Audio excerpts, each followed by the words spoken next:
ನಮಸ್ತೆ ವೀಕ್ಷಕರೇ, ಸುದ್ದಿಯ ಸಿಂಹಾಸನ ನಮ್ಮ ಹಾಸನ್ ಟಿವಿ ನ್ಯೂಸ್ಗೆ ಸ್ವಾಗತ. ನಾನು ನಂದಿನಿ. ಈಗ ಮುಖ್ಯಾಂಶಗಳು. ಅರ್ಜುನ ಸ್ಮಾರಕಕ್ಕೆ ಎಸಳೂರಿನಲ್ಲಿ ಶಂಕುಸ್ಥಾಪನೆ ನೆರವೇರಿಸಿದ ಅರಣ್ಯ ಸಚಿವ ಈಶ್ವರ ಖಂಡ್ರೆ.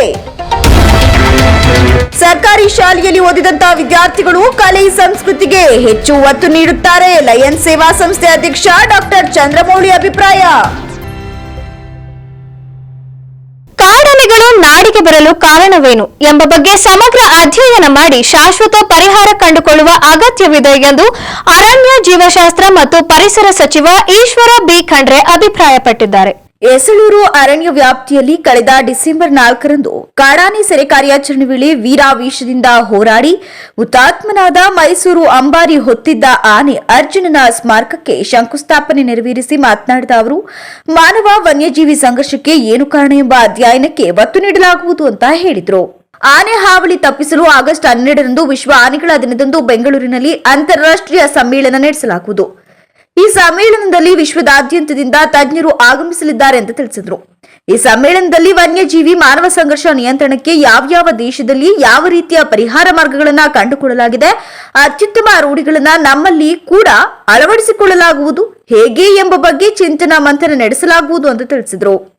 ಮೈಸೂರು ದಸರಾ ಪ್ರಧಾನ ಆಕರ್ಷಣೆಯೇ ಜಂಬೂ ಸವಾರಿ. 8 ಬಾರಿ ಅಂಬಾರಿ ಹೊತ್ತ ಅರ್ಜುನ ಈ ನಾಡಿನ ಹೆಮ್ಮೆ. ಅರ್ಜುನ ಆನೆ ಹಲವು ಯಶಸ್ವಿ ಆನೆ ಸೆರೆ ಕಾರ್ಯಾಚರಣೆ, ಹುಲಿ ಕಾರ್ಯಾಚರಣೆ ಮತ್ತು ಚಿರತೆ ಕಾರ್ಯಾಚರಣೆಯಲ್ಲಿ ಭಾಗಿಯಾಗಿದ್ದ. ಆದರೆ ಡಿಸೆಂಬರ್ 4ರಂದು ದುರಾದೃಷ್ಟವಶಾತ್ ಕಾಡಾನೆಯೊಂದಿಗೆ ಕಾದಾಡಿ ಹುತಾತ್ಮನಾದ ಅಂತ ತಿಳಿಸಿದರು. ಅರ್ಜುನನ ಸ್ಮಾರಕವನ್ನ ಡಿಸೆಂಬರ್ 4ರ ಪ್ರಥಮ ಪುಣ್ಯ ತಿಥಿಯೊಳಗಾಗಿ ನಿರ್ಮಿಸುವಂತೆ ಸೂಚಿಸಿದ ಸಚಿವರು, ಈ ಸ್ಮಾರಕದಲ್ಲಿ ಅರ್ಜುನನ ಸಾಹಸಗಳ ಚಿತ್ರಣಗಳನ್ನ ಪ್ರದರ್ಶಿಸಲಾಗುವುದು ಅಂತ ತಿಳಿಸಿದರು. ಕಾಕನಕೋಟೆಯಲ್ಲಿ 1968ರಲ್ಲಿ ನಡೆದ ಕೆಡ್ಡ ಕಾರ್ಯಾಚರಣೆಯಲ್ಲಿ ಸೆರೆ ಹಿಡಿಯಲಾಗಿದ್ದ ಅರ್ಜುನ ನಾಗರಹೊಳೆ ಅರಣ್ಯ ವ್ಯಾಪ್ತಿಯಲ್ಲಿರುವ ಬಳ್ಳೆ ಆನೆ ಶಿಬಿರದಲ್ಲಿದ್ದ. ಹೀಗಾಗಿ ಸಮಾಧಿ ಸ್ಥಳ ಎಸಳೂರಿನ ಜೊತೆಗೆ ಬಳ್ಳಿಯಲ್ಲಿ ಕೂಡ ಸ್ಮಾರಕ ನಿರ್ಮಿಸಲಾಗುವುದು ಅಂತ ತಿಳಿಸಿದರು. ಇದಕ್ಕೂ ಮುನ್ನ ಅರ್ಜುನನ ಸಮಾಧಿ ಸ್ಥಳದಲ್ಲಿ ಸ್ಮಾರಕ ನಿರ್ಮಾಣಕ್ಕೆ ವಿದ್ಯುಕ್ತವಾಗಿ ಭೂಮಿ ಪೂಜೆ ನೆರವೇರಿಸಿ ಶಿಲಾನ್ಯಾಸ ಮಾಡಲಾಗಿತ್ತು. ಮತ್ತು ಬರುವ 4ನೇ ಡಿಸೆಂಬರ್ 1ನೇ ವರ್ಷಾಚರಣೆ ಮಾಡ್ತೀವಿ. ಇವತ್ತು ಅವತ್ತಿನ ದಿವಸ ಈ ಒಂದು ಸ್ಮಾರಕದ ಉದ್ಘಾಟನೆ ಮಾಡ್ತೀವಿ ಅನ್ನುವಂತ ಮಾತನ್ನು ತಮಗೆ ಹೇಳಿಕೆ ಬಯಸ್ತಾರೆ. ಅದೇ ರೀತಿಯಲ್ಲಿ ನಾಗರಹೊಳೆಯಲ್ಲಿ ಏನು ಬಲ್ಲೆ ಆನೆ ಕ್ಯಾಂಪ್ ಇದೆ, ಅಲ್ಲಿನೂ ಸಹಿತ ಅರ್ಜುನ ಆನೆ ಆವಾಸ್ಥಾನದಲ್ಲಿ ನಾವು ಒಂದು ಸ್ಮಾರಕವನ್ನು ನಿರ್ಮಾಣ ಮಾಡ್ತೀವಿ ಅನ್ನುವಂತ ಒಂದು ಭರವಸೆಯನ್ನು ನಾನು ಅರಣ್ಯ ಇಲಾಖೆ ಪರವಾಗಿ, ಸರ್ಕಾರದ ಪರವಾಗಿ ತಮ್ಮೆಲ್ಲರಿಗೆ ಕೊಡ್ಲಿಕ್ಕೆ ಇಷ್ಟಪಡ್ತಾ ಇದ್ದೀನಿ. ಮಾನ್ಯ ಶಾಸಕರು ಹಲವು ವಿಷಯಗಳನ್ನು ಪ್ರಸ್ತಾಪ ಮಾಡಿದ್ದಾರೆ. ಇವತ್ತು ಮಾನವ ಪ್ರಾಣಿ ಸಂಘರ್ಷ ಇವತ್ತು ನಿನ್ನೆದಲ್ಲ, ಅನಾದಿ ಕಾಲದಿಂದಲೂ ಇದೆ. ನಾವೆಲ್ಲ ಇವತ್ತು ವನ್ಯಜೀವಿಗಳ ಜೊತೆಯಲ್ಲಿ ಜೀವನ ಮಾಡುವಂಥದ್ದು ನಾವು ಕಲಿಬೇಕಾಗ್ತದೆ. ಜೊತೆಯಲ್ಲಿ ಇತ್ತೀಚೆಗೆ ಮಾನವ ಪ್ರಾಣಿ ಸಂಘರ್ಷದಲ್ಲಿ ಸುಮಾರು ಜನ ಮೃತಪಡ್ತಾ ಇದ್ದಾರೆ. ಯಾಕೆ ಆನೆಗಳು, ಯಾಕೆ ಹುಲಿಗಳು, ಚಿರತೆಗಳು ಅರಣ್ಯ ಪ್ರದೇಶದಿಂದ ಹೊರಗಡೆ ಬರ್ತಾ ಇದ್ದಾವೆ? ಏನವರ ಆವಾಸ್ಥಾನದ ಕೊರತೆ ಆಗ್ತಾ ಇದೆಯಾ, ಅಥವಾ ಆನೆಗಳ ಇವತ್ತು ಪ್ರಾಣಿಗಳ ಸಂಖ್ಯೆ ಜಾಸ್ತಿ ಆಗ್ತಾ ಇದೆಯಾ, ಅಥವಾ ಆಹಾರದ ಸಮಸ್ಯೆ ಇದೆಯಾ, ನೀರಿನ ಸಮಸ್ಯೆ ಇದೆಯಾ, ಅಥವಾ ಅನಿಮಲ್ ಬಿಹೇವಿಯರ್ ಸಮಸ್ಯೆ ಇದೆಯಾ, ಅಥವಾ ಇವತ್ತು ಅರಣ್ಯ ಕ್ಷೀಣಿಸ್ತಾ ಇದೆಯಾ, ಬಫರ್ ಝೋನ್ ನಲ್ಲಿ ಇವತ್ತು ಹೆಚ್ಚಿನ ಒಂದು ಕಾರ್ಯಚಟುವಟಿಕೆಗಳು ನಡೀತಾ ಇದಾವ? ಇವೆಲ್ಲದರ ಬಗ್ಗೆ ಅಧ್ಯಯನ ಮಾಡಲಿಕ್ಕೆ ಈಗಾಗಲೇ ಹಿರಿಯ ಅಧಿಕಾರಿಗಳಿಗೆ ಸೂಚನೆ ಕೊಡಲಾಗಿದೆ. ಆಗಸ್ಟ್ ತಿಂಗಳಲ್ಲಿ ಒಂದು ಅಂತಾರಾಷ್ಟ್ರೀಯ ಮಟ್ಟದ ಒಂದು ಕಾರ್ಯಾಗಾರ ಎಲ್ಲಾ ತಜ್ಞರಿಗೆ, ಏನು 8 ದೇಶಗಳಲ್ಲಿ ಆನೆಗಳಿದ್ದಾವೆ, ಈ ಆನೆಗಳು ಯಾವ ರಾಜ್ಯಗಳಲ್ಲಿದೆ, ಯಾವ ದೇಶಗಳಲ್ಲಿದೆ, ಎಲ್ಲಾ ಕಡೆ ಇವು ಮಾನವ ಪ್ರಾಣಿ ಏನ್ ಸಂಘರ್ಷ ಸಮಸ್ಯೆ ಇದೆ. ಹೀಗಾಗಿ ಅವರೆಲ್ಲರ ಒಂದು ಅಭಿಪ್ರಾಯವನ್ನು ಪಡೆದುಕೊಂಡು ತಜ್ಞರ ಜೊತೆ ಸಮಾಲೋಚನೆ ಮಾಡಿ ಶಾಶ್ವತವಾದಂತಹ ಪರಿಹಾರ ಕಂಡುಕೊಳ್ಳಲಿಕ್ಕೆ ಸರ್ಕಾರ ಬದ್ಧವಾಗಿದೆ. ಅದಕ್ಕೆ ನಾವು ಪ್ರಾಮಾಣಿಕವಂತ ಪ್ರಯತ್ನ ಮಾಡ್ತಾ ಇದ್ದೀವಿ ಅನ್ನುವಂತ ಮಾತನ್ನು ಇಲ್ಲಿ ಹೇಳಿಕೆ ಬಯಸ್ತಾ ಇದ್ದೀವಿ. ಜಿಲ್ಲಾ ಉಸ್ತುವಾರಿ ಸಚಿವ ಕೆಎನ್ ರಾಜಣ್ಣ, ಶಾಸಕ ಶಿವಲಿಂಗೇಗೌಡ, ಸಂಸತ್ ಸದಸ್ಯ ಶ್ರೇಯಸ್ ಪಟೇಲ್ ಮತ್ತು ಶಾಸಕ ಸಿಮೆಂಟ್ ಮಂಜು, ಪ್ರಧಾನ ಮುಖ್ಯ ಅರಣ್ಯ ಸಂರಕ್ಷಣಾಧಿಕಾರಿಗಳಾದ ಬ್ರಿಜೇಶ್ ದೀಕ್ಷಿತ್, ಸುಭಾಷ್ ಮಾಲ್ಕಂಡೆ, ಕಾಂಗ್ರೆಸ್ ಮುಖಂಡ ಮುರಳಿ ಮೋಹನ್ ಮತ್ತಿತರರು ಪಾಲ್ಗೊಂಡಿದ್ದರು. ಸರ್ಕಾರಿ ಶಾಲೆಯಲ್ಲಿ ಓದಿದಂತಹ ವಿದ್ಯಾರ್ಥಿಗಳು ಕಲೆ ಸಂಸ್ಕೃತಿಗೆ ಹೆಚ್ಚು ಒತ್ತು ನೀಡುತ್ತಾರೆಂದು ಬೇಲೂರಿನಲ್ಲಿ ಲಯನ್ಸ್ ಸೇವಾ ಸಂಸ್ಥೆ ಅಧ್ಯಕ್ಷ ಡಾಕ್ಟರ್ ಚಂದ್ರಮೌಳಿ ತಿಳಿಸಿದರು. ಪಟ್ಟಣದ ಸಮೀಪ ನಿಡಗೂಡು ಗ್ರಾಮದ ಕಿರಿಯ ಪ್ರಾಥಮಿಕ ಶಾಲೆಯಲ್ಲಿ ಲಯನ್ಸ್ ಕ್ಲಬ್ ವತಿಯಿಂದ ಉಚಿತ ಕಂಪ್ಯೂಟರ್ ತರಬೇತಿ ವನ ಮಹೋತ್ಸವ ಹಾಗೂ ವಿದ್ಯಾರ್ಥಿಗಳಿಗೆ ಕಣ್ಣಿನ ತಪಾಸಣೆ ಶಿಬಿರವನ್ನು ಗಿಡ ನೆಡುವ ಮೂಲಕ ನೆರವೇರಿಸಿ ಮಾತನಾಡಿದ ಅವರು, ಇತ್ತೀಚಿನ ದಿನಗಳಲ್ಲಿ ಸರ್ಕಾರಿ ಶಾಲೆಗಳೆಂದರೆ ಮೂಗು ಮುರಿಯುವವರೇ ಹೆಚ್ಚು. ಆದರೆ ಇಲ್ಲಿ ಈ ಶಾಲೆಯ ವಿದ್ಯಾರ್ಥಿಗಳು ಇಂಗ್ಲಿಷ್ ಕಲಿಕೆಯಲ್ಲಿ ಖಾಸಗಿ ಶಾಲೆಗಳನ್ನು ಮೀರಿಸುವ ಜ್ಞಾನದ ಭಂಡಾರ ಹೊಂದಿದ್ದಾರೆ. ಇಲ್ಲಿಯ ಶಿಕ್ಷಕಿ ಆಶಾ ಕಿರಣ್ ಅವರು ನೀಡಿರುವ ಕಂಪ್ಯೂಟರ್ ಕಲಿಕೆಗೆ ಬೇಕಾಗಿದ್ದ ಶಿಕ್ಷಕರನ್ನ ನಮ್ಮ ಲಯನ್ಸ್ ಸೇವಾ ಸಂಸ್ಥೆಯಿಂದ ನೀಡುವ ಮೂಲಕ ವಿದ್ಯಾರ್ಥಿಗಳಿಗೆ ಹೆಚ್ಚಿನ ನೆರವನ್ನ ನೀಡುತ್ತಿದ್ದೇವೆ. ಇತ್ತೀಚಿನ ದಿನಗಳಲ್ಲಿ ಸರ್ಕಾರಿ ಶಾಲೆಗಳು ಕ್ಷೀಣಿಸುತ್ತಿದ್ದು ಖಾಸಗಿ ಶಾಲೆಗಳಿಗೆ ಸೆಡ್ಡು ಹೊಡೆಯುವ ರೀತಿಯಲ್ಲಿ ಸರ್ಕಾರಿ ಶಾಲೆಯಲ್ಲಿ ಓದಿದಂತಹ ವಿದ್ಯಾರ್ಥಿಗಳು ಸಂಸ್ಕಾರಯುತ ಶಿಕ್ಷಣವನ್ನ ಕಲಿಯುತ್ತಾರೆ. ಪ್ರತಿ ವಿದ್ಯಾರ್ಥಿಗಳಿಗೂ ಆರೋಗ್ಯ ತಪಾಸಣೆ ಅತಿ ಮುಖ್ಯ. ಅದಕ್ಕಾಗಿ ಪ್ರತಿ ಶಾಲಾ ಕಾಲೇಜುಗಳಲ್ಲಿ ವಾರಕ್ಕೊಮ್ಮೆ ಆರೋಗ್ಯ ತಪಾಸಣೆ ಶಿಬಿರ ಮಾಡ್ತಿದ್ದೇವೆ ಅಂತ ತಿಳಿಸಿದ್ರು. ವರ್ಷಪೂರ್ತ ಮಾಡ್ಕೊತಾ ಬರ್ತಿರ್ತೀವಿ. ಅದರಲ್ಲೂ ಶಾಲಾ ಮಕ್ಕಳಿಗೆ ಉಪಯೋಗವಾಗುವಂತ ಅಂದ್ರೆ ತಪಾಸಣೆಗಳಾಗ್ಬೋದು, ಬೇರೆ ರೀತಿ ಅವರಿಗೆ ಜಾಗೃತಿ ಮೂಡಿಸುವಂತ ಕಾರ್ಯಕ್ರಮಗಳನ್ನ ಸಾಕಷ್ಟು ಮಾಡ್ಕೊತಾ ಬಂದಿದ್ವಿ. ಬಟ್ ಈ ರೀತಿಯಾದಂತ ಕಂಪ್ಯೂಟರ್ನ ಉಪಯೋಗ ತರಬೇತಿ ನೀಡುವಂತ ಕಾರ್ಯಕ್ರಮ ಅಂದ್ರೆ ಈ ವರ್ಷಪೂರ್ತ ನಡೆಯುವಂತದ್ದು. ಮಕ್ಕಳಿಗೆ ಈ ವಯಸ್ಸಿಂದಾನೇ ಗೊತ್ತಾಗಬೇಕು. ಕಂಪ್ಯೂಟರ್ ಬಗ್ಗೆ ಅರಿವು ಇದ್ರೆ ಖಂಡಿತವಾಗಿ ಮುಂದಿನ ದಿನಗಳಲ್ಲಿ ಅವರಿಗೆ ತುಂಬಾನೇ ಉಪಯೋಗ ಆಗುತ್ತೆ ಅನ್ನೋ ನಿಟ್ಟಿನಲ್ಲಿ ಮೇಡಮ್ ಬಂದು ಮಾತಾಡಿದಾಗ ರಮೇಶ್ ಅವರು ನಮ್ಮ ಲಯನ್ಸ್ ನ ಬಹಳ ಆಧಾರ ಸ್ತಂಭ ಅಂತಾನೆ ಹೇಳ್ಬೋದು. ಸ್ವಲ್ಪ ಹುಷಾರಿಲ್ಲದ ಕಾರಣ ಇವತ್ತು ಈ ದಿನದ ಕಾರ್ಯಕ್ರಮಕ್ಕೆ ಬಂದಿಲ್ಲ. ಅವರು ಬರ್ಬೋದು, ತಡವಾಗಿ ಬರ್ಬೋದು. ಅವ್ರೇನಂತಂದ್ರೆ ಈ ರೀತಿಯ ಕಾರ್ಯಕ್ರಮಗಳನ್ನ ಸಾಮಾನ್ಯವಾಗಿ ನಮ್ಗೆ ಉತ್ತೇಜನ ನೀಡುವಂತದ್ದೇ ರಮೇಶ್ ಅವರು. ಅವ್ರ ಹೇಳ್ತಾ ಇರ್ತಾರೆ, ಈ ತರ ಕಾರ್ಯಕ್ರಮಗಳನ್ನ ಸಾಕಷ್ಟು ಮಾಡೋಣ.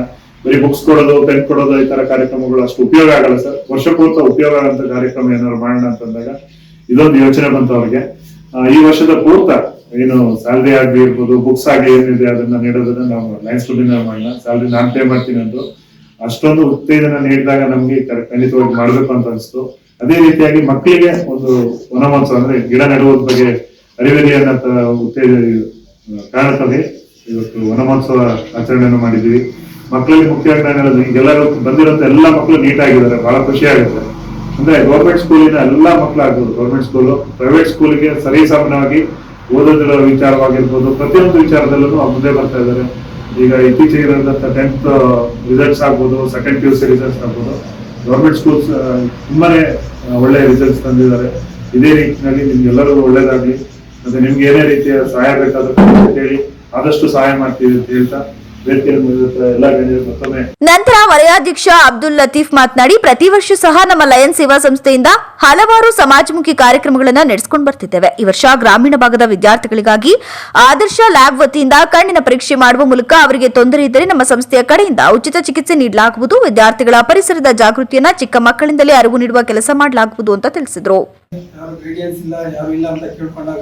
ನಮ್ಮ ಒಂದು ಲಯನ್ಸ್ ಸದಸ್ಯರಾದಂತಹ ರಮೇಶ್ ಕುಮಾರ್ ಅವರು ವ್ಯವಸ್ಥೆ ನಾನು ಹಾಕೊಡ್ತೀನಿ ಅಂತ ಮೊಟ್ಟಮೊದಲಾಗಿ ನಮ್ಮ ಲಗ್ನ ಪರವಾಗಿ ಹಾಗೂ ಎಲ್ಲರ ಪರವಾಗಿ ತುಂಬ ಮಾಡಕ್ಕೆ ಇವತ್ತು ನಿಮ್ಗೆ ಏನ್ ನಾವು ಸೇವೆ ಮಾಡ್ತೀವಿ, ನೀವು ದೊಡ್ಡ ಮಾಡಿ ಲಯನ್ಸ್ ಸೇವಾ ಸಂಸ್ಥೆ ಬೆಳೆಸಿ ಅದ್ರ ಬಗ್ಗೆ ಯಾರು ಮಾಡ್ಕೊಂಡು ನಾಳೆ ನೀವು ನಿಮ್ಮ ಸಮಾಜದಲ್ಲಿ ಲಯನ್ಸ್ ಸೇವಾ ಸಂಸ್ಥೆ ಅಂಗವಾಗಿ ನೀವು ಇನ್ನು ಮುಂದಿನ ದಿನಗಳಲ್ಲಿ ಮಾಡಲಿ. ಅದೇ ರೀತಿ ಸೇವಾ ಕಾರ್ಯಗಳಲ್ಲಿ ನಿಮ್ಮನ್ನ ತೊಡಗಿಸ್ಕೊಂಡ ಎಲ್ಲ ಲಯನ್ಸ್ ಸದಸ್ಯರಿಗೂ ಹೊಂದಿಸ್ತಾ ಜಾಸ್ತಿ ಮಾತಾಡೋದಿಲ್ಲ, ಇಲ್ಲ ಇಷ್ಟೇ ಮಾತು. ಈ ಸಂದರ್ಭದಲ್ಲಿ ಮುಖ್ಯೋಪಾಧ್ಯಾಯ ಜಗದೀಶ್, ಲಯನ್ಸ್ ಸಂಸ್ಥೆಯ ಪ್ರಶಾಂತ್, ಸುಮಂತ್, ಸಂತೋಷ್, ಪೂವಯ್ಯ, ಕಣ್ಣಿನ ಆಸ್ಪತ್ರೆ ಆದರ್ಶ್, ರವಿಕುಮಾರ್, ಶಿಕ್ಷಕರಾದ ಆಶಾ, ಪ್ರತಿಮಾ ಹಾಜರಿದ್ದರು. ಬರ್ಮಾ ಬಜಾರ್, ಯಾವುದೇ ವಸ್ತುವನ್ನ ಕೊಳ್ಳಿರಿ, ಡ್ರೂ 130 ಮಾತ್ರ.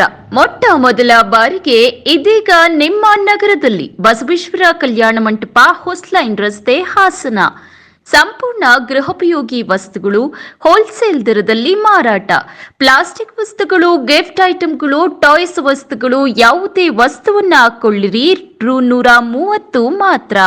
ಪ್ಲಾಸ್ಟಿಕ್ ಐಟಂಗಳು, ಟಾಯ್ಸ್ ಐಟಂಗಳು, ಗ್ಲಾಸ್ ಐಟಂಗಳು, ಫೈಬರ್ ಐಟಂಗಳು, ಬ್ರಾಸ್ ಐಟಂಗಳು, ಸ್ಟೀಲ್ ಐಟಂಗಳು, ಸ್ಟ್ಯಾಂಡ್ಗಳು, ಬೇರುಗಳು, ಪೊರಕೆಗಳು, ಹ್ಯಾಂಡ್ ಬ್ಯಾಗ್ಗಳು, ಗಡಿಯಾರಗಳು, ಹೂವಿನ ಕುಂಡಗಳು, ಪ್ಲಾಸ್ಟಿಕ್ ತಟ್ಟೆಗಳು, ಚಮಚಗಳು, ಲೇಡೀಸ್ ಬ್ಯಾಗ್ಗಳು, ಸ್ಕೂಲ್ ಬ್ಯಾಗ್ಗಳು, ಲೇಡೀಸ್ ಮತ್ತು ಜೆಂಟ್ಸ್ ಚಪ್ಪಲಿಗಳು, ಎಲೆಕ್ಟ್ರಿಕ್ ವಸ್ತುಗಳು, ಟಾಯ್ಸ್ ಐಟಂಗಳು, ಟೆಡಿಬೇರ್ಗಳು, ಊಟದ ತಟ್ಟೆಗಳು, ಕಸದ ಬುಟ್ಟಿಗಳು, ಟಿಫನ್ ಬಾಕ್ಸ್ಗಳು, ವಾಟರ್ ಬಾಟಲ್ಗಳು, ಕವರ್ಗಳು, ಪಿಲ್ಲೋ ಕವರ್ಗಳು, ಮ್ಯಾಟ್ಗಳು, ಡೋರ್ ಮ್ಯಾಟ್ಗಳು, ಚಾಪೆಗಳು, ತವಾಗಳು, ಸೋಫಾ ಸೆಟ್, ಪ್ಲಾಸ್ಟಿಕ್ ಐಟಂಗಳು, ಬಕೆಟ್ಗಳು, ಮ್ಯಾಟ್ ಮತ್ತು ಚಾಪೆಗಳು, ಗಿಫ್ಟ್ ಐಟಂಗಳು, ಗೃಹೋಪಯೋಗಿ ಮತ್ತು ಮನೆಗೆ ಬೇಕಾಗುವ ವಸ್ತುಗಳು ಮಾರಾಟ.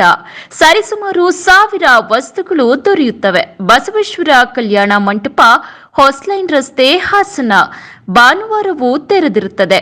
ಪ್ರಿಯ ಗ್ರಾಹಕರಲ್ಲಿ ವಿನಂತಿ, ಬರುವಾಗ ಕೈ ಚೀಲಗಳನ್ನು ತೆಗೆದುಕೊಂಡು ಬನ್ನಿ. ಬರ್ಮಾ ಬಜಾರ್, ಬಸವೇಶ್ವರ ಕಲ್ಯಾಣ ಮಂಟಪ, ಹೊಸ್ಲೈನ್ ರಸ್ತೆ, ಹಾಸನ. ಮಕ್ಕಳ ಮುಂದಿನ ಉನ್ನತ ಶಿಕ್ಷಣಕ್ಕೆ ಪೂರಕವಾದ ಬುನಾದಿ ಹಾಕಿಕೊಡುವಲ್ಲಿ ಶಾಲೆಯ ಮುಖ್ಯ ಶಿಕ್ಷಕರು ಹಾಗೂ ಶಿಕ್ಷಕರ ಬದ್ಧತೆಯ ಕರ್ತವ್ಯದಿಂದಾಗಿ ಸಾಧ್ಯವಾಗಿದೆ ಎಂದು ಹೊಳೆನರಸೀಪುರದ ಬಿಇಒ ಸೋಮಲಿಂಗೇಗೌಡ ಅಭಿನಂದಿಸಿದರು. ಪಟ್ಟಣದ ಚಿಟ್ಟನಹಳ್ಳಿ ಬಡಾವಣೆಯಲ್ಲಿರುವ ಅಲ್ಪಸಂಖ್ಯಾತರ ಮೊರಾರ್ಜಿ ದೇಸಾಯಿ ವಸತಿ ಶಾಲೆ ಸಭಾಂಗಣದಲ್ಲಿ ನರಸೀಪುರ ದೊಡ್ಡಮನೆ ಸುಜನಾ ಚಾರಿಟಬಲ್ ಟ್ರಸ್ಟ್ ಹಾಗೂ Canara bank jubilee education trust ಸಂಸ್ಥೆಗಳ ಸಹಯೋಗದಲ್ಲಿ ಆಯೋಜನೆ ಮಾಡಿದ ಸರ್ಕಾರಿ ಶಾಲೆಗಳ ವಿದ್ಯಾರ್ಥಿಗಳ ಪ್ರತಿಭಾ ಪುರಸ್ಕಾರ ಕಾರ್ಯಕ್ರಮದಲ್ಲಿ ಮಾತನಾಡಿದರು. ಕಳೆದ 7 ವರ್ಷಗಳಿಂದ ತಾಲೂಕಿನ ಸರ್ಕಾರಿ ಶಾಲೆಗಳ ಮಕ್ಕಳ ಶೈಕ್ಷಣಿಕ ಪ್ರಗತಿಯನ್ನು ಗುರುತಿಸಿ ಉತ್ತೇಜಿಸುವ ಟ್ರಸ್ಟ್ಗಳ ಕಾರ್ಯ ಶ್ಲಾಘನೀಯ. ಹಲವಾರು ಕ್ಷೇತ್ರದಲ್ಲಿ ಸಾಧಕರನ್ನ ಕಾಣಬಹುದಾಗಿದೆ. ಅಂತಹ ಸಾಧಕರಿಗೆ ಉತ್ತಮ ಶಿಕ್ಷಣ ಹಾಗೂ ಮಾನವೀಯ ಮೌಲ್ಯಗಳನ್ನು ಕಲಿಸಿ ಅವುಗಳ ಪಾಲನೆ ಮಾಡುವಂತಹ ಸಂಸ್ಕಾರ ಕಲಿಸುವ ಶಿಕ್ಷಕರ ನಿಸ್ವಾರ್ಥ ಸೇವೆಗೆ ಮೌಲ್ಯ ಕಟ್ಟಲು ಸಾಧ್ಯ ಇಲ್ಲ ಅಂತ ತಿಳಿಸಿದರು. ನಂತರ ತಾಲೂಕಿನ ಗ್ರಾಮೀಣ ಪ್ರದೇಶದಲ್ಲಿ 100% ಫಲಿತಾಂಶ ಪಡೆದ 7 ಶಾಲೆಗಳ ಮುಖ್ಯ ಶಿಕ್ಷಕರಿಗೆ ವೈಯಕ್ತಿಕವಾಗಿ ನೆನಪಿನ ಕಾಣಿಕೆ ನೀಡಿ ವಂದಿಸಿದರು. ಇಲ್ಲೇ ಹೊರನರಸೀಪುರ 2 ಕಾಲೇಜ್ ಕೊಟ್ಟಿದ್ದೀವಿ.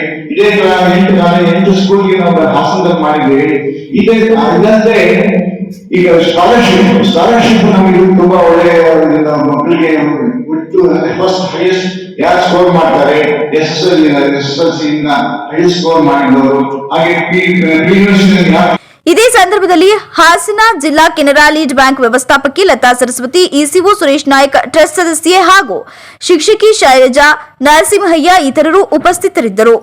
ಬೇಲೂರು ತಾಲೂಕಿನ ಕೋಡಿಹಳ್ಳಿ ಗ್ರಾಮದಲ್ಲಿ ಸರಿಯಾದ ರಸ್ತೆ ಸಂಪರ್ಕ ಇಲ್ಲದೆ ಗ್ರಾಮಸ್ಥರು ಪರದಾಡುವಂತಾಗಿದ್ದು ಜನಪ್ರತಿನಿಧಿಗಳು ಹಾಗೂ ಅಧಿಕಾರಿಗಳ ವಿರುದ್ಧ ಆಕ್ರೋಶ ವ್ಯಕ್ತಪಡಿಸಿ ಪ್ರತಿಭಟನೆ ನಡೆಸಿದರು. ಈ ವೇಳೆ ತಾಲೂಕಿನ ಬಿಕ್ಕೋಡು ಹೋಬಳಿಯ ಕೋಡಿಹಳ್ಳಿ ಗ್ರಾಮದ ಚಂದನ್ ಪುಟ್ಟರಾಜು ಮಾತನಾಡಿ, ನಮ್ಮ ಗ್ರಾಮವು ಅಭಿವೃದ್ಧಿಯಲ್ಲಿ ಬಹಳಷ್ಟು ಹಿಂದುಳಿದಿದೆ. ವಿದ್ಯುತ್ ವ್ಯವಸ್ಥೆ ಇಲ್ಲದೆ ಕುಡಿಯುವ ನೀರಿನ ಸಮಸ್ಯೆ ಎದುರಾಗಿದೆ. ಒಳಚರಂಡಿ ವ್ಯವಸ್ಥೆ ಕೂಡ ಸಮರ್ಪಕವಾಗಿಲ್ಲದೆ ಸಾಕಷ್ಟು ತೊಂದರೆಯಾಗಿದೆ. ಇನ್ನು ಮಳೆಗಾಲದಲ್ಲಿ ರಸ್ತೆ ಪರಿಸ್ಥಿತಿಯಂತೂ ಹೇಳತೀರದಾಗಿದೆ. ವಿದ್ಯಾರ್ಥಿಗಳು ಶಾಲೆಗೆ ಹೋಗಲು ಸಾಕಷ್ಟು ತೊಂದರೆಯಾಗುತ್ತಿದ್ದು ಅಲ್ಲಲ್ಲಿ ಕೆಸರು ತುಂಬಿದ ಗುಂಡಿಗಳಾಗಿದೆ. ಯಾವುದೇ ವಾಹನಗಳು ತಿರುಗಾಡಲು ಹರಸಾಹಸ ಪಡುವಂತಾಗಿದ್ದು ರಸ್ತೆಯೂ ಕೂಡ ಕಿರಿದಾಗಿದ್ದು ನಮ್ಮ ಊರಿಗೆ ಯಾವುದೇ ಆಟೋಗಳು ಕೂಡ ರಸ್ತೆ ಸರಿ ಇಲ್ಲ ಅಂತ ಬರಲು ಚಾಲಕರು ಹಿಂದೇಟಾಗ್ತಿದ್ದಾರೆ. ಬೇರೆಲ್ಲಾ ಗ್ರಾಮಗಳು ಅನೇಕ ಸೌಲಭ್ಯಗಳು ಪಡೆದು ಅಭಿವೃದ್ಧಿಯತ್ತ ಸಾಗ್ತಿದ್ರೆ ಅವುಗಳಿಗೆ ಹೋಲಿಸಿದರೆ ನಮ್ಮ ಗ್ರಾಮ ಅತಿ ಹಿಂದುಳಿದಿದೆ. ಪಕ್ಕದ ಗ್ರಾಮಗಳಿಗೆ ರಸ್ತೆ, ಕುಡಿಯುವ ನೀರಿನ ವ್ಯವಸ್ಥೆ ಇದ್ರೂ ಬಿಕ್ಕೋಡು ಗ್ರಾಮ ಪಂಚಾಯಿತಿ ಅಧಿಕಾರಿಗಳಾಗ್ಲಿ ಅಥವಾ ಅಧ್ಯಕ್ಷರಾಗ್ಲಿ ಹಾಗೂ ಸ್ಥಳೀಯ ಶಾಸಕರಿಗೆ ಸಾಕಷ್ಟು ಸಮಸ್ಯೆ ಬಗ್ಗೆ ತಿಳಿಸಿದ್ರು ಯಾವುದೇ ಪ್ರಯೋಜನವಾಗಿಲ್ಲ. ಗ್ರಾಮ ಪಂಚಾಯಿತಿ ಪಿಡಿಒ ಹಾಗೂ ಅಧ್ಯಕ್ಷರು ಇಲ್ಲಿನ ಸಮಸ್ಯೆ ಬಗ್ಗೆ ಅರಿವಿದ್ದರೂ ಉಪಯೋಗವಿಲ್ಲ. ನಮ್ಮ ಸಮಸ್ಯೆಗಳನ್ನ ಯಾರು ಕೇಳದಂತಾಗಿರುವುದು ವಿಪರ್ಯಾಸ ಅಂತ ತಿಳಿಸಿದ್ರು. ನೋಡಿ, ನಮ್ಮೂರು ಕೋಡಿಹಳ್ಳಿ ಅಂತ ಈ 40 ವರ್ಷದಿಂದ ಇದೇ ರೋಡಲ್ಲಿ ನಾವು ಓಡಾಡೋದೈತೆ. ಇದೇ ರೋಡು ಅಂದರೆ ನಾವು ಸ್ಕೂಲ್ ಮಕ್ಕಳು ನಾವು ಸ್ಕೂಲಿಗೆ ಹೋಗ್ಬೇಕಾದ್ರೆ ನಾವು ಇವ್ರಂಗಿದ್ದಾಗ ಹಿಂಗೆ ಓಡಾಡ್ತಿದ್ವಲ್ಲ, ಈಗಲೂ ಅದೇ ಪರಿಸ್ಥಿತಿ ಐತೆ. ಎಲ್ಲ ರೋಡು ಸಿಮೆಂಟು ಡಾಂಬರಿಂದ ಆಗಿದ್ದಾವೆ. ನಮ್ಮ ರೋಡಿಗೆ ಮಾತ್ರ ಬರೀ ಮಣ್ಣೆ. ಈ ಅನುದಾನನೂ ಇಲ್ಲ. ಯಾವ ಗೌರ್ಮೆಂಟರು ಶಾಸಕರು ಏನು ಬಂದು ಏನು ಮಾಡ್ತಾಯಿಲ್ಲ. ದಯವಿಟ್ಟು ಒಂದ್ ಸ್ವಲ್ಪ ಗಮನ ಹರಿಸಿ. ಮಕ್ಕಳ ಪರಿಸ್ಥಿತಿ ಹಿಂಗಾಯ್ತೆ, ಏನ್ ಮಾಡೋದು? ಭಾರಿ ಕಷ್ಟ ಇದೆ.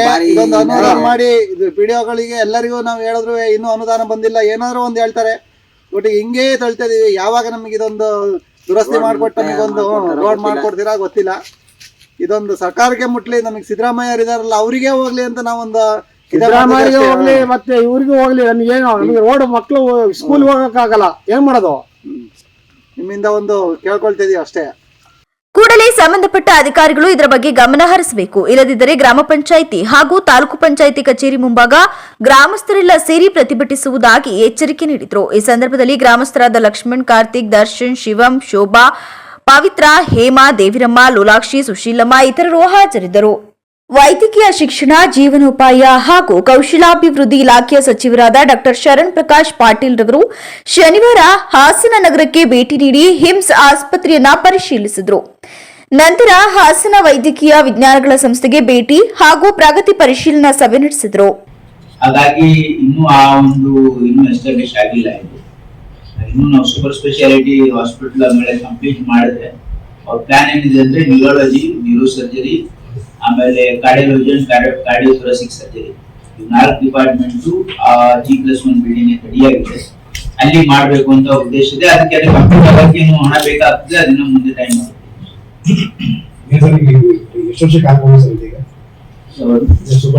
ಸ್ವಲ್ಪ ಸಮಯ ತಗೊಳ್ತಿದೆ, ಯಾಕಂದ್ರೆ ಇನ್ನೂ ನಿರ್ಣಯ ಆಗುತ್ತೆ. ಸಮಸ್ಯೆಗಳು ಸರ್, ಅಲ್ಲಿಗೆ ಬೇಕಾದಂತಹ ಸಿಬ್ಬಂದಿಗಳು ಬೇಕು, ಎಕ್ವಿಪ್ಮೆಂಟ್ಸ್ ಬೇಕು. ಕರೆಕ್ಟ್. ಇನ್ನು ಏನಾಗಿದೆ, ಅದು ಹಿಂದೆ ಪ್ಲಾನ್ ಮಾಡುವಾಗ ಕಂಪ್ಲೀಟ್ ಪ್ಲಾನ್ ಮಾಡಿಲ್ಲ, ಅದು ಪಾರ್ಟ್ ಪ್ಲಾನ್ ಮಾಡಿಬಿಟ್ಟಿದ್ದಾರೆ. 50 crores ಎಷ್ಟಾಗುತ್ತೆ ಅಷ್ಟೇ ಮಾಡಿ ಬಿಟ್ಬಿಡಿ ಅಂತ ಹೇಳಿದ್ದಾರೆ. ಅದಕ್ಕೆ ಕಂಪ್ಲೀಟ್ ಎಸ್ಟಿಮೇಟ್ ಮಾಡಿ, ಕಂಪ್ಲೀಟ್ ಅಲೋಕೇಶನ್ ಮಾಡಿ, ಅದಕ್ಕೆ ನೀವು ವರ್ಕ್ ಆರ್ಡರ್ ಕೊಟ್ಟಿದ್ರೆ ಕಂಪ್ಲೀಟ್ ಆಗ್ತಾ ಇತ್ತು. ಹಾಗಾಗಿ ಈಗ ಅದಕ್ಕೆ ಈ ಸಂದರ್ಭದಲ್ಲಿ ಜಿಲ್ಲಾ ಉಸ್ತುವಾರಿ ಸಚಿವ ಕೆ ರಾಜಣ್ಣ, ಶಾಸಕ ಕೆಎಂ ಶಿವಲಿಂಗೇಗೌಡ, ಕಮಿಷನರ್ ಮೊಹಸಿನ್ ಸೇರಿದಂತೆ ಆಸ್ಪತ್ರೆಯ ಅಧಿಕಾರಿಗಳು, ಸಿಬ್ಬಂದಿಗಳು ಹಾಜರಿದ್ದರು. ಕೊನೆಯಲ್ಲಿ ಮತ್ತೊಮ್ಮೆ ಮುಖ್ಯಾಂಶಗಳು. ಅರ್ಜುನ ಸ್ಮಾರಕಕ್ಕೆ ಯಸಳೂರಿನಲ್ಲಿ ಶಂಕುಸ್ಥಾಪನೆ ನೆರವೇರಿಸಿದ ಅರಣ್ಯ ಸಚಿವ ಈಶ್ವರ ಖಂಡ್ರೆ. ಸರ್ಕಾರಿ ಶಾಲೆಯಲ್ಲಿ ಓದಿದಂತಹ ವಿದ್ಯಾರ್ಥಿಗಳು ಕಲೆ ಸಂಸ್ಕೃತಿಗೆ ಹೆಚ್ಚು ಒತ್ತು ನೀಡುತ್ತಾರೆ. ಲಯನ್ಸ್ ಸೇವಾ ಸಂಸ್ಥೆ ಅಧ್ಯಕ್ಷ ಡಾಕ್ಟರ್ ಚಂದ್ರಮೌಳಿ ಅಭಿಪ್ರಾಯ.